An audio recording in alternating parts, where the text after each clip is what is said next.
A huge swell, evolving in size and power, crosses hundreds of miles of deep open sea.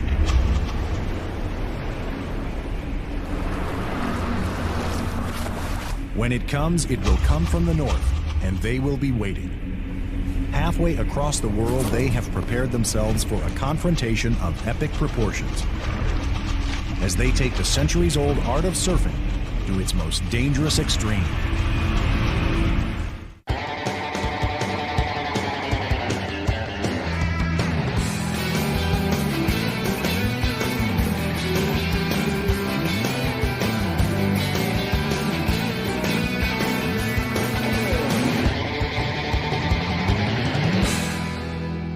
The extreme surfers, a handful of world-class athletes with the courage and skill to challenge the world's largest and most dangerous waves, liquid mountains that move like locomotives and explode like bombs. The power of those waves is like a nuclear explosion. A wave that has so much power that if it went through a city block, it'd knock it all down. You make a mistake, you're gonna pay for it. I mean, worst case scenario is you die. The term extreme has found a liberal application in modern pop culture. In the world of athletics, extreme has come to be defined as any sport where one mistake can kill you. Perhaps no other sport fits that bill better than big wave surfing. Storms produce massive swells that travel across thousands of miles of ocean, where they release their energy as potentially deadly waves weighing thousands of tons. Waves that can shatter eardrums, snap limbs, and hold even the strongest swimmer underwater for minutes at a time. Since 1994, 3 of surfing's elite have been killed. Waves break all over the world, but only a handful of breaks have earned a lethal reputation. These spots have taken on a life of their own, with appropriate nicknames such as Jaws, Mavericks, and Killers, places where legends have been made. When you really hit a really big wave, basically you're concentrating so much, all your energy is focused on just making the drop. You need to paddle really hard and be aggressive and get up quick. It's pretty amazing adrenaline rush right then, because you know you're being chased by this lip that's gonna, if you don't make it, you're gonna get absolutely obliterated, and if you do make it, you're gonna be screaming for joy.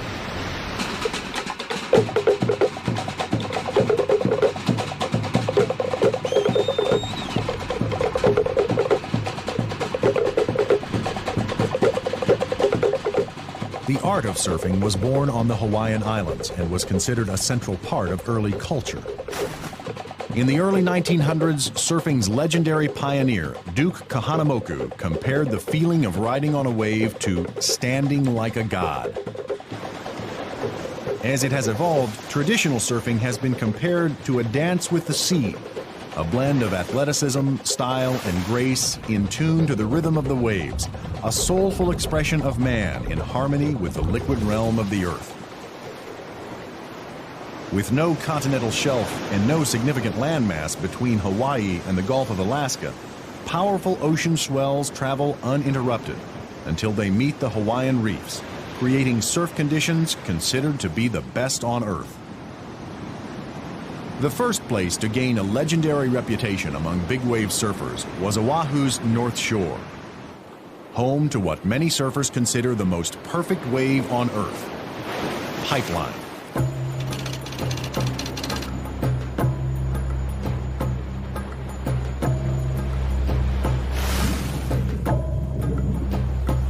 The beauty of Pipeline's near-perfect wave belies its danger. The surf breaks over a coral reef in water that is less than 3 feet deep. A 15-foot wave thunders down with thousands of pounds of force. The power of Pipeline has earned this break a reputation as one of big wave surfing's legendary beasts. The beauty of Pipeline, but the beast of the hazards. When you get in that barrel and you come out, you just feel, just a beautiful feeling. But when you get hit by the beast, you're just screaming in terror.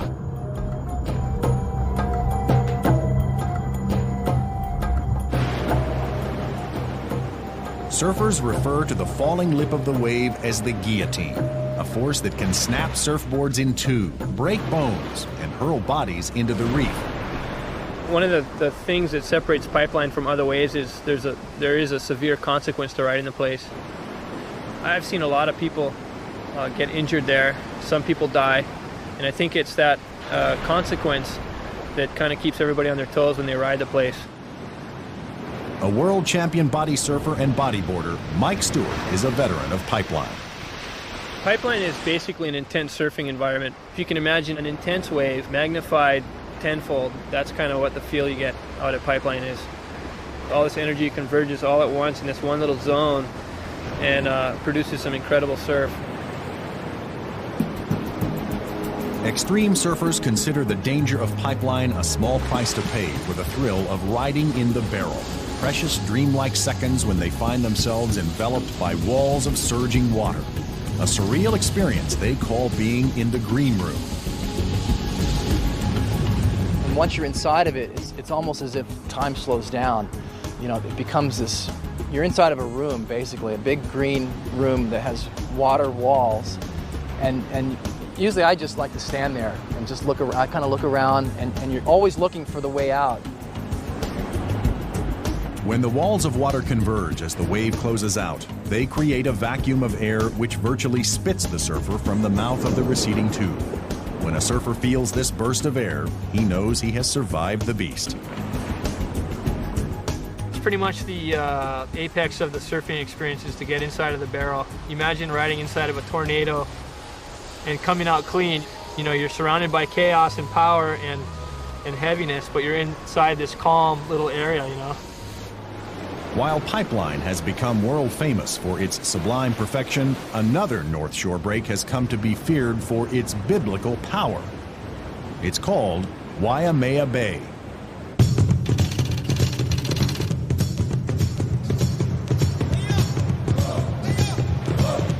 Waimea Bay has always been Hawaii's most notorious big wave break, the one by which all waves and all extreme surfers are measured.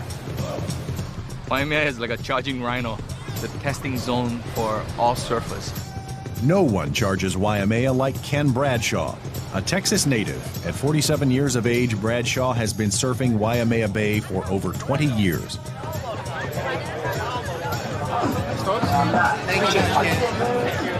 You have to be mentally prepared for what's going to come, so if you make that step to Waimea, you're prepared for what Waimea has to offer, and it will be the worst wipeouts of your life. Waimea is the most feared and respected break in Hawaii. Most surfers spend years apprenticing on smaller waves before even attempting the jump to Waimea.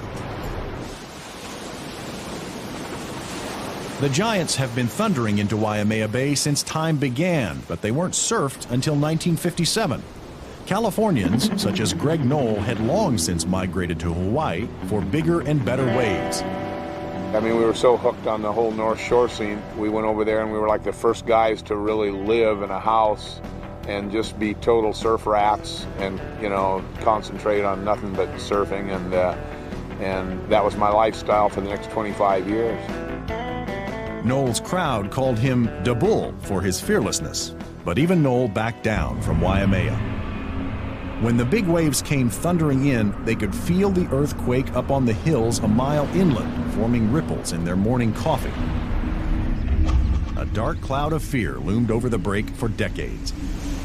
You know, we were watching Waimea all this time, and it reared up a few times. I mean, the thing had some serious taboos, and nobody wanted to mess with it.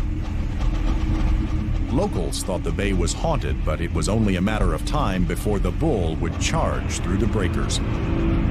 On a November day in 1957, he led 5 friends out to the bay. I really believe I ended up catching the first wave. It wasn't much of a wave. Within 15-20 minutes there, several waves had been ridden, and by the end of the day, the whole spell had been broken, and that's it. And that was Waimea. 20 years later, surfers like Bradshaw would take this monster break to limits Knoll and his friends never dreamed. Bradshaw and those guys are fabulous athletes, They're balls to the wall, big wave riders for sure. Bradshaw's aggressive tactics led to him mastering Waimea. By the early 90s, he and other big wave riders were looking for greater challenges. They were ready to confront the North Shore's mythical outer reefs. Over a mile offshore, these reefs lie in deep water and only break when monster swells hit the island. The mammoth waves that form here dwarf even the fabled giants of Waimea Bay. These extreme waves had never been ridden. Attempting to surf one of these mountains of water was considered suicidal. But in 1994, a technical innovation changed the face of surfing forever.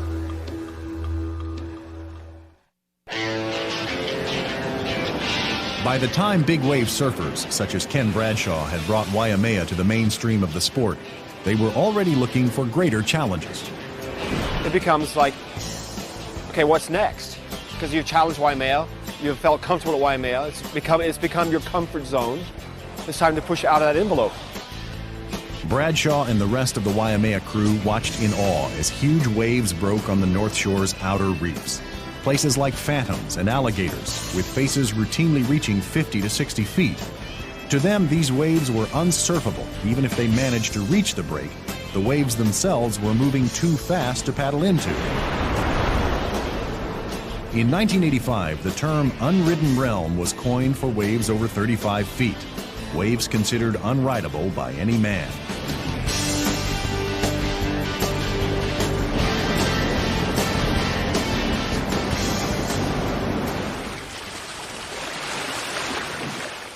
A Hawaiian waterman named Buzzy Kerbox was convinced that the speed required to surf the big waves could be achieved by entering the wave like a water skier. So we took my Zodiac out in like 15 to 20 foot surf at Phantoms, and we went out and dropped into this big wave. I floored it, and we just barely outran this thing. It was just nipping at our heels, and then after that it's like, well, if we're going to be out here playing in this big surf, we got to, have more power than that. By graduating to more powerful wave runners, Kerbox and other trailblazers eventually perfected the technique of toe-in surfing. With the toe-in technique, you're up and riding on your board, just like water skiing. You're holding onto the tow rope, and your driver drives you around on the outside. Once tow surfers learned how to catch these waves, they looked for ways to master them. They switched to smaller boards, strapped themselves in, and let it rip.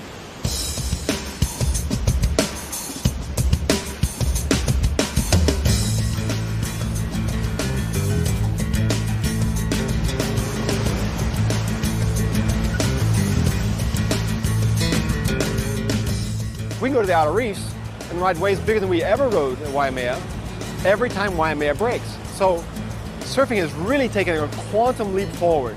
The toe-in technique has taken surfing to a new level of excitement, and with it, a new level of danger. It's like being chased by an avalanche, it really is. You're skiing down a mountain and the mountain's following you. Dan Moore, Ken's toe-in partner, knows that a wipeout on the outer reefs can be deadly.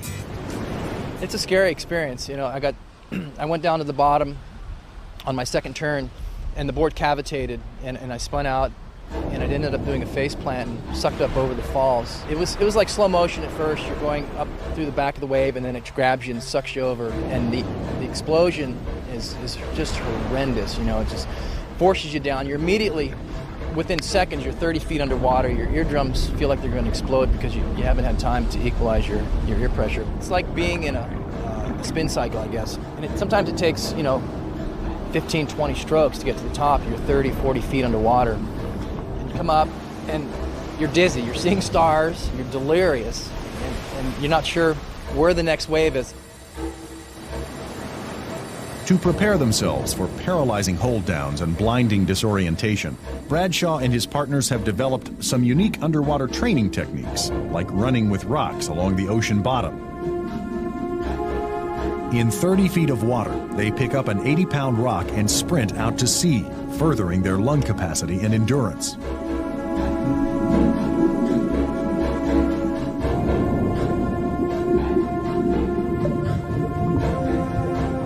They also swim through lava tubes, a physical and mental challenge. The swimmer must remain calm while swimming through the tunnel because he will not be able to surface until he reaches the other end. This type of conditioning teaches the surfers to relax and be patient, traits they will need while being held down by 100 tons of water. Many may feel that these men are daredevils, foolishly risking their lives, but Bradshaw disagrees. We're not daredevils. We're risk technicians. We understand the risks we're facing. We understand what we have to do to get out of these situations we put ourselves in. It's through risk management and exhaustive training that extreme surfers have come to prepare themselves for the largest surfable wave on the planet, Jaws.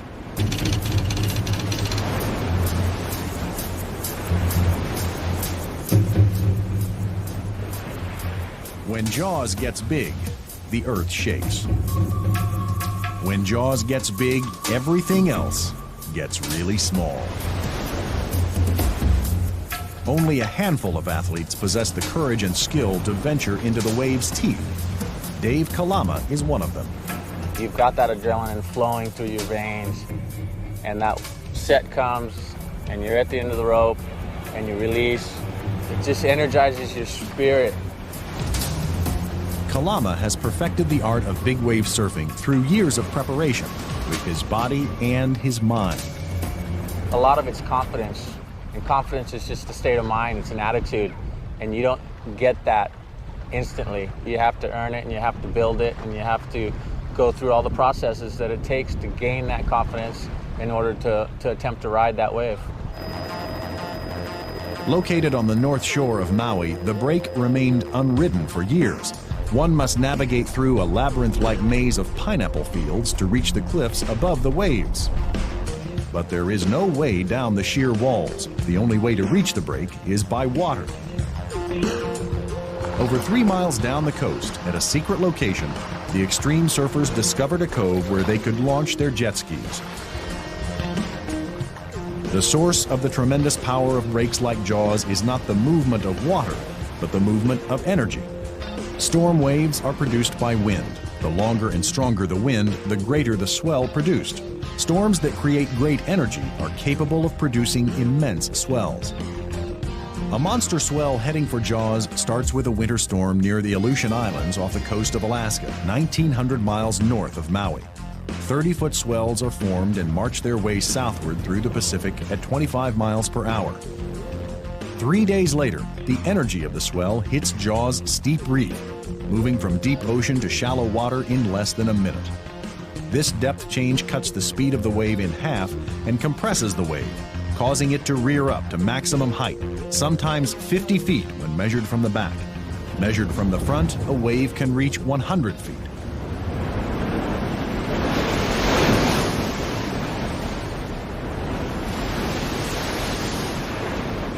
A wave like Jaws is so immense it creates its own wind, so ravenous for water it creates a depression in its path.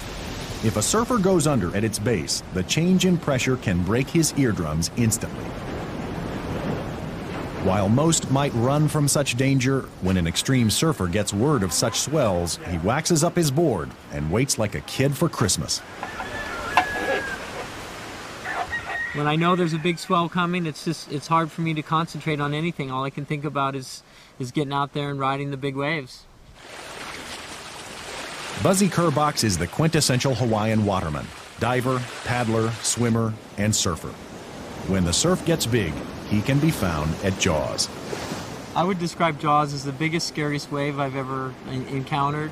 No matter how many times you've been out there, when it gets big, it really commands respect. As one of the pioneers of toe-in surfing, Buzzy has built his life around the ocean. In the 1970s, he was a top-rated pro surfer. Currently, he competes in longboarding contests and runs a surfing school. It's a passion of his for sure. I think a lot of times I feel like that's the first thing in his life. Buzzy's wife, Kirsten, has witnessed her husband cheating death on big waves with a passion that has become the rudder in his life. He gets up real early, checks his computer every day, knows what the surf is going to do. If it looks like there's a big swell coming, he's very prepared, days ahead. Today's surfers no longer have to rely on their instinct and observation to know when the next swell will hit. The technology of satellite imagery, electronic buoys, and internet services have brought surfing into the computer age.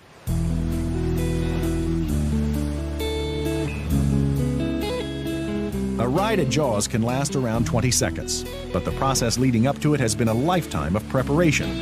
In the summer, Buzzy takes to the solitude of the ocean, paddling hundreds of miles per week in anticipation of winter swells. By the time winter arrives, he and his tow-in partner, Victor Lopez, have their equipment prepped and waiting.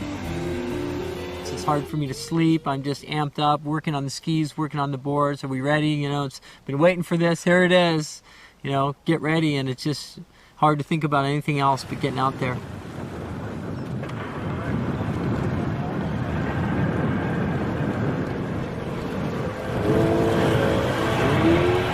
Jaws is considered the Everest of big waves. The tube is large enough to hold a motorhome. This is the ultimate ride for extreme surfers. When they go down, however, it is the ultimate wipeout. The amount of power and energy when you're held under there and dragged along. I had one wipeout. I went down and I was probably dragged 100 yards underwater in about 2 seconds. It's moving so quick and it's so dramatic and traumatic, and it's nothing like it. Usually just about the time you get up for your breath of air, the next wave is about to you. So you get usually maybe one good breath and then you got to go under again and face the next one, and there might be another one after that. And that's one of the scariest things, is getting caught. The threat of death menaces the deepest thoughts of every big wave surfer. Nowhere is this threat more real than at a place called Mavericks, the most dangerous wave in the world.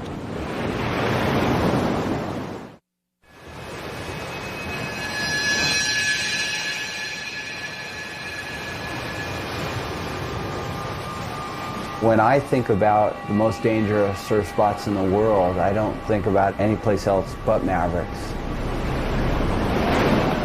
But Mavericks has just a couple more variables with the rocks, you know, and a couple more variables, the sharks, the cold, dark, gray water, you know, it's heavy. It's a gnarly place, man. You just look at it and you just have this gut feeling not to go, because it could be the end of your life.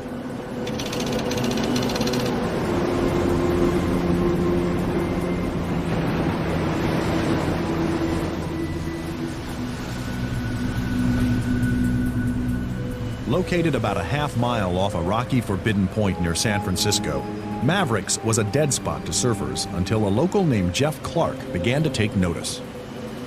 We'd sit there and we'd watch the most magnificent wave we'd ever seen. This giant peak that would come out of the ocean and just break with so much thunder and power. You know, we'd just sit up there and watch it all day long. As much as Jeff and his friends admired the wave, healthy fear kept their feet on land, until one day when Clark looked out at a perfect wave and could wait no longer. Clark measured the waves for hours. Finally, he dropped in on a 20-footer, and Mavericks was alive. And I kicked out, and I was just, my heart's in my throat, just, and my adrenaline's rushing, and I'm just going, oh my goodness, what did I just survive? It took Clark 15 years to find someone willing to surf Mavericks with him. These days, he's joined by a fearless 21-year-old from Santa Cruz named Jay Moriarty. It's pretty incredible because you can feel this mountain of water come up behind you, and there's just so much power, and your adrenaline's pumping, your heart's in your throat. The Mavericks experience is quite different than that of the warm, inviting waters of Hawaii. To survive 50-degree water, surfers wear thick rubber wetsuits from head to toe. Mavericks can kill in more ways than any other wave in the world. Great white sharks hunt the reefs in the dark, frigid waters below. Yet the killers below are nothing compared to the man-eater above. When you catch a wave at Mavericks, it's like jumping off a 4-story building and running down the hill and having it tumble down the hill after you. You know that you make a mistake, you're gonna pay for it. A wipeout at Mavericks can be pretty severe. I mean, every part of your body's being ripped in a different direction. Your skin feels like it's being peeled off your bones. The stiffest penalty for wiping out at Mavericks is encountered in the boneyard, also known as the death zone, a jumble of jagged, truck-sized boulders which are Mavericks' version of the beach. The boneyard's really, really dangerous. The rocks are some of the most jagged rocks on this coastline. They're really sharp. I mean, it's not a pretty place, and you want to stay out of there at all costs because you might not come out.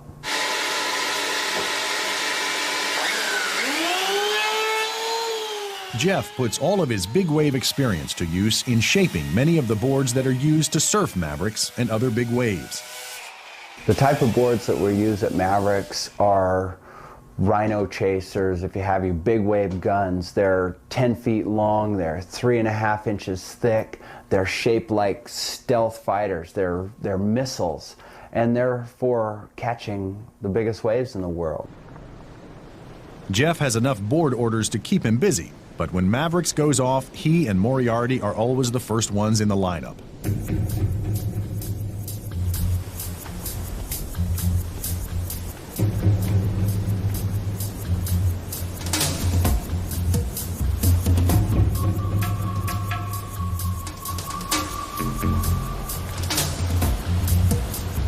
Moriarty has earned a reputation as one of the hardest chargers in big wave surfing. On an epic day in 1994, Jay became an unlikely hero for charging straight into one of the worst beatings Mavericks has ever dished out.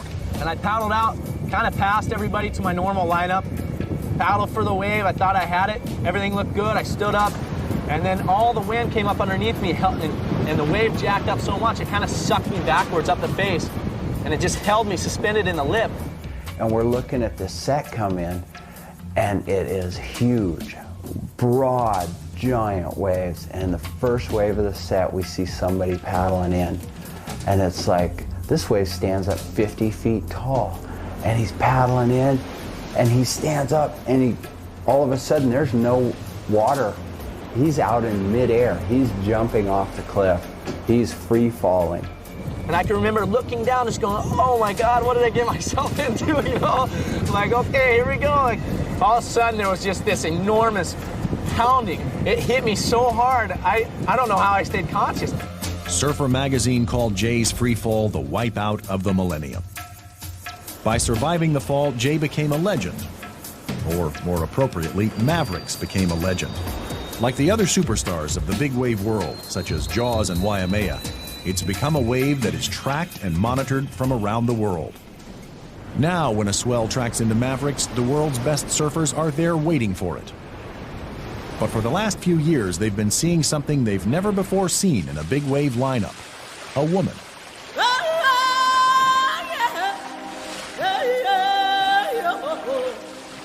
Sarah Gerhardt is one of the few females regularly surfing big waves. I read about Jay Moriarty, like this young kid who charged out there, and all of a sudden it became this complete obsession for me. There was a point that I just wrote in my journal, okay, I could give up everything right now and move up there and just let this wave take over my life.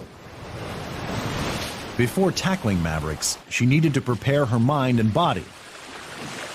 Under the tutelage of her husband, Mike, a big wave veteran, she began a grueling routine of paddling, mountain biking, and strength training.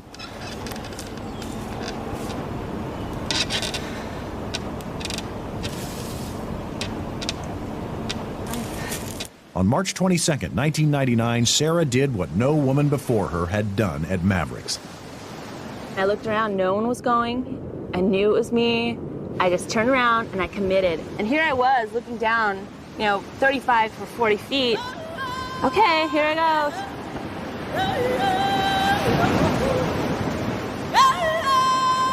In the surfing world, being the first woman to surf at Mavericks is comparable to being the first woman to climb Mount Everest. It was amazing. It was amazing. I'm glad I didn't go down that one. I do worry about her, but I know she's capable physically and mentally. I think she's very capable as well. Otherwise, I really wouldn't encourage her to go out there and do what she's been doing. Among the extreme surfing elite, taking Mavericks is a major exploit. Among female surfers, it is an unparalleled accomplishment. As a full-time student working on her doctorate in chemistry, Sarah is helping to dispel the myth that all surfers are unmotivated. What you're seeing here is a titanium sapphire crystal that helps us get our femtosecond pulses. And what you see here is actually wave packets moving across the screen. When the big wave beckons, Mike and Sarah are there, cheating death at Mavericks.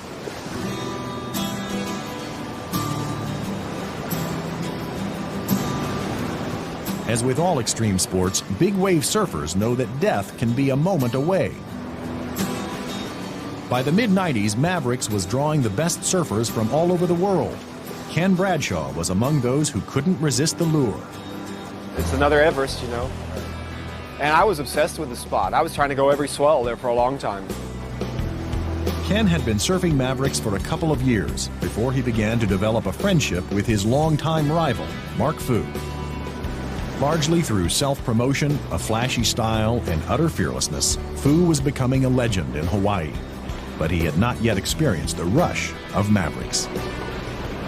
Mark and I were talking. He said, yeah, I want to go, I want to go, I want to go. I said, yeah, okay, well, we'll go. In December of '94, the largest waves to ever hit the California coast stormed into Mavericks. Bradshaw and Fu were there. It was a beautiful day at Mavericks, yet the surf was not unusually large until a rogue set rolled in. Bradshaw began to paddle for a wave, but then pulled out. Fu went for it.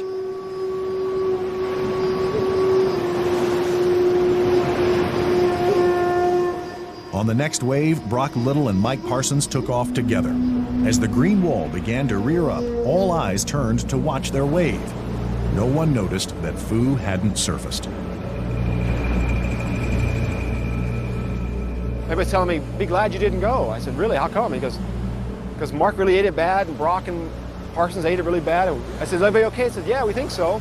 Fighting for their lives, Parsons and Little were swept into the boneyard. Parsons' leash running from his board to his ankle was snagged in the rocks and nearly drowned him before it snapped. Little was pushed into shore by pounding waves. Fu had still not surfaced. Yeah, I was down for a really long time thinking, whoa, this is, you know, I gotta relax here. This is a serious wipeout.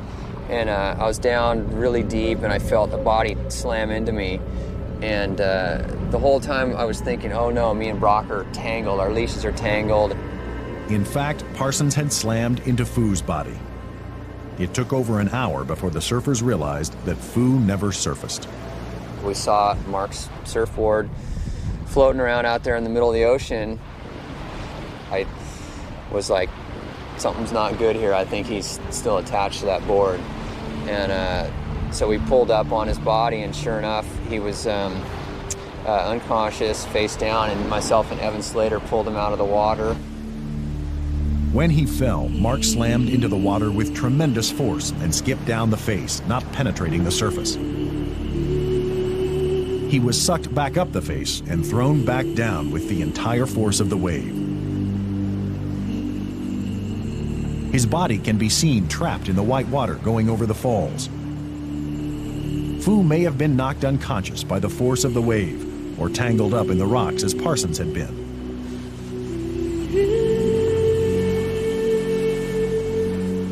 Ironically, Mark Fu had been quoted as saying, "To catch the ultimate wave, a surfer must be willing to pay the ultimate price." At Mavericks, he paid that price, and it shook the extreme surfing community to the bone. It was the saddest day ever around here. You know, it went from the most beautiful, magical day to we lost somebody special. Months later, Mark's friends held a paddle-out ceremony to say goodbye in the surfer tradition. Clark held his own ceremony for his hero, who had died in his backyard. I took a moment, spent my 20 minutes with saying my piece with Mark and with the spot and searching my soul for why. And at the end of that, I said, okay, Mark, let's catch some waves. Like the rest of the surfing community, it didn't take long for Clark to get back in the water. Many rationalized Fu's death as a fluke, that he had hit his head, that he was tired from the long flight. But a year to the day later, Californian Donnie Solomon drowned after a wipeout on the North Shore. Then in 1997, tragedy struck again when an up-and-coming big wave surfer named Todd Chesser paddled into a big wave at Waimea.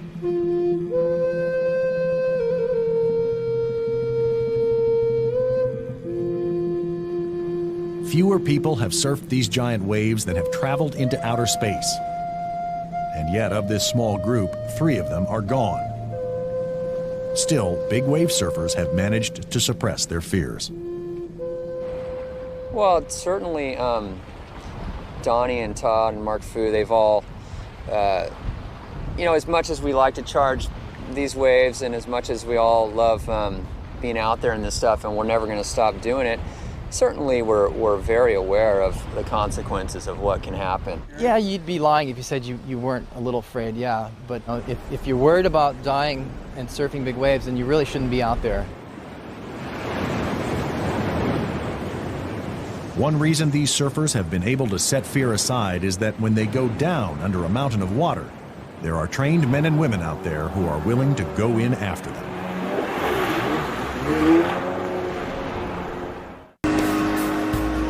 You've only got maybe sometimes 17 seconds between the waves by the time you go in and the time you come out, and you've got to really be on top of the timing, because if you're not, that wave's going to catch up and it's going to take both of you out.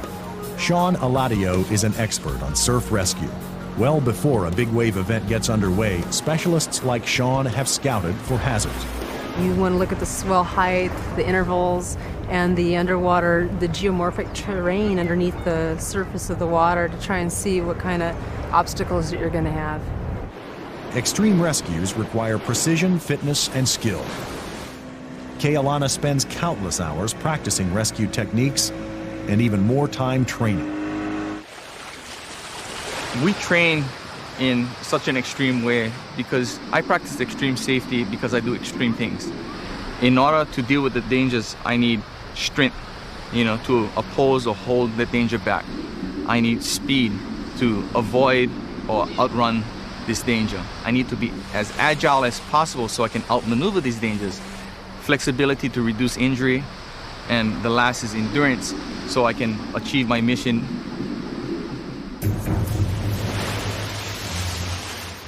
The winter of '97 and '98 was a record period for surf rescues in Hawaii. El Nino, which was disrupting weather patterns and wreaking havoc all over the world, was generating epic swells for extreme surfers. El Nino energized the surfing world and inspired a unique contest sponsored by a new surfboard manufacturer. The K2 Challenge offered $50,000 to any surfer in the world who ended up paddling into the biggest wave that winter. From Hawaii to California, surfers were paddling into the biggest waves they'd ever seen. The prize created a lot of excitement in the surfing world, but it also generated controversy. One of the negative things was there was a guy in the North Shore that tried to paddle out, and they had Waimea Bay closed. The police and lifeguards are trying to stop me, so, hey, you can't stop me, I'm going out for this 50 grand, all I have to do is catch one wave. And as soon as the lifeguards weren't looking, he jumped in the water, paddled out.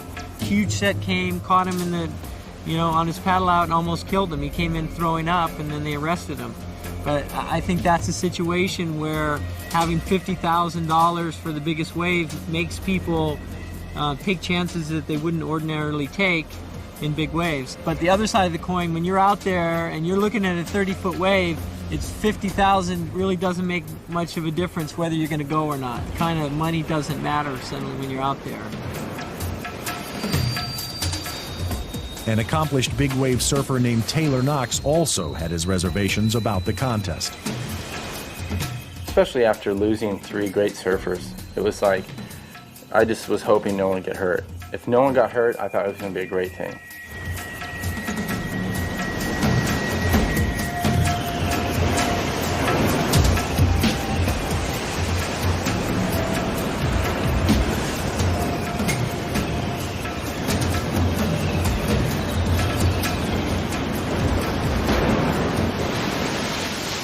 Conditions appeared to be just right during the Reef Big Wave World Championships. The international contest was held at a break called Killers.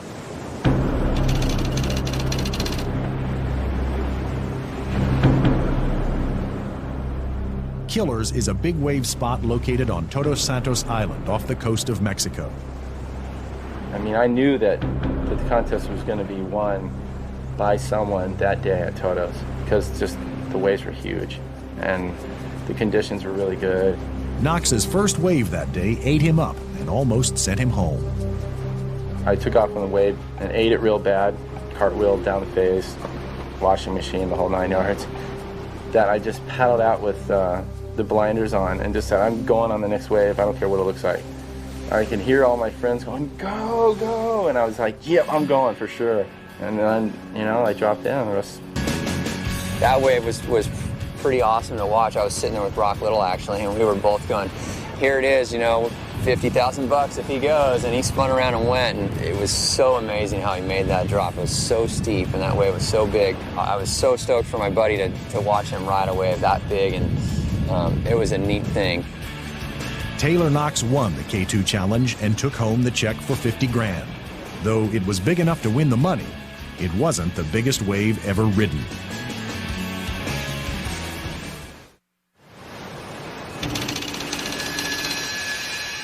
A high surf advisory remains in effect for the north and west shores of all Hawaiian Islands for surf of 20 to 30 feet with occasional higher sets. Residents along the affected shores are urged to be extremely cautious and take immediate measures to protect life and property. The big wave surfing community had waited a lifetime for a natural phenomenon like El Nino to bring them the perfect surf conditions.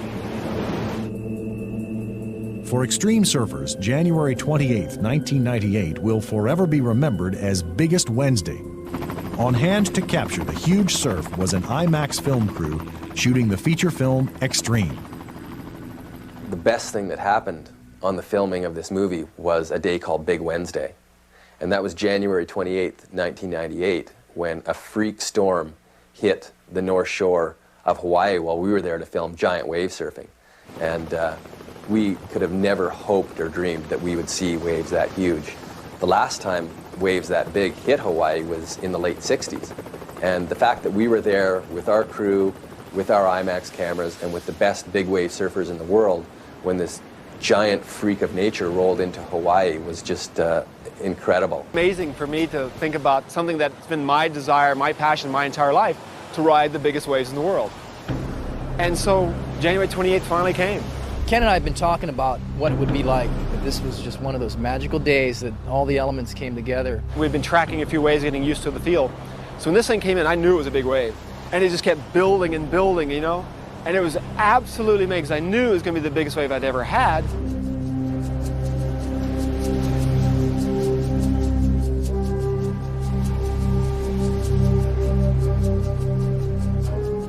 I'm going, this thing's amazing how big it was. It was just so much bigger than anything I'd ridden. So I motioned Dan to come in. He comes in, and I ride up to him. I grab the rope, and we pull out. So we get out to the shoulder, out to the channel, and he just stops the machine. And I think he goes, that was it, man. You should have seen that. That was the most radical thing I'd ever seen. That wave must have been 80 feet. It could have been 100 feet. That was radical. Bradshaw's ride on Biggest Wednesday remains the largest wave ever ridden. Like Duke Kahanamoku, like Greg Knoll, Bradshaw stood like a god and became a surfing legend. That was Biggest Wednesday. By Thursday morning, all anyone could think about was, what's next? I think guys will keep pushing each other, probably. I'm sure there's some bigger waves in this world, but I just hope no one gets hurt. The towing thing is definitely the future of the big wave stuff, and you're going to just see more and more of it. And I'm sure there's going to be some tragedies involved with that, because simple physics, you know, the waves are, there's too much force, too much water, and people will make mistakes. We always have to remember that none of us guys are indestructible.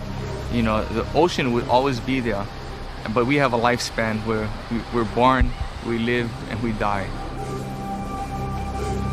In the heart of the big wave surfer, there's a need that can't be conquered.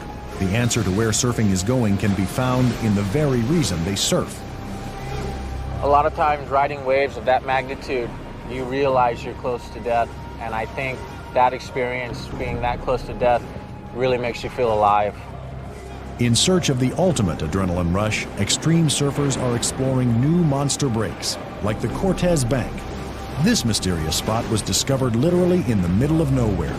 It's located 100 miles off the coast of San Diego, where an underwater mountain rises to within only a few feet of the surface.